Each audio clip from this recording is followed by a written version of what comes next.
Thailand நாட்டின் பொருளாதாரத்தின் முதுகெலும்பாக இருப்பது சுற்றுலா பயணிகள். உலக நாடுகளை கவர்ந்த சுற்றுலா தலமாகவும் தாய்லாந்து விளங்குகிறது.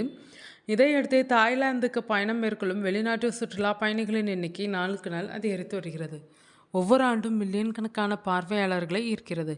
குறிப்பாக மலேசியா, சீனா, தென்கொரியா, இந்தியா ஆகிய நாடுகளைச் சேர்ந்த சுற்றுலா பயணிகள் அங்கு அதிகம் சுற்றுலா மேற்கொள்கின்றனர். இந்த நிலையில் தாய்லாந்தில் இந்தியர்கள் கடத்தப்பட்டு பணைய கைதிகளாக வைக்கப்படுவதும் அல்லது குற்ற செயல்களில் ஈடுபட கட்டாயப்படுத்துவதும் அதிகரித்துள்ளது.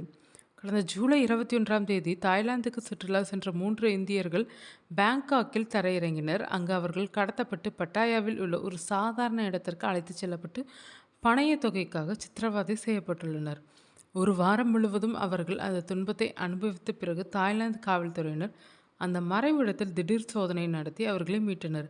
விசாரணையில் கைது செய்யப்பட்ட அந்த கடத்தல்காரர்கள் சக இந்தியர்களே என்பது மேலும் பரபரப்பை ஏற்படுத்தியுள்ளது. பாதிக்கப்பட்டவர்கள் போலியான குறைந்த விலை சுற்றுலா பயண திட்டத்தின் மூலம் ஆசை காட்டப்பட்டு பின்னர் சித்திரவதை செய்யப்படுகின்றனர்.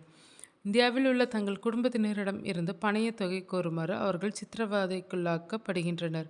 அதன் பிறகே அவர்கள் தகவலின் பேரில் போலீசுக்கு புகார் அளித்து மீட்கப்படுகின்றனர்.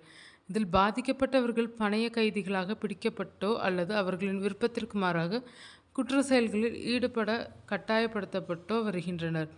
தாய்லாந்து ஊடக அறிக்கைகளின்படி துபாயை தளமாக கொண்ட ஒரு பாகிஸ்தானி ஏஜென்ட்டால் இந்த திட்டம் அரங்கேற்றப்படுவதாக அதிகாரிகள் தெரிவிக்கின்றனர். தாய்லாந்தில் இந்தியர்கள் இப்படி சக இந்தியர்களாலேயே கடத்துவது இது முதல் முறையல்ல.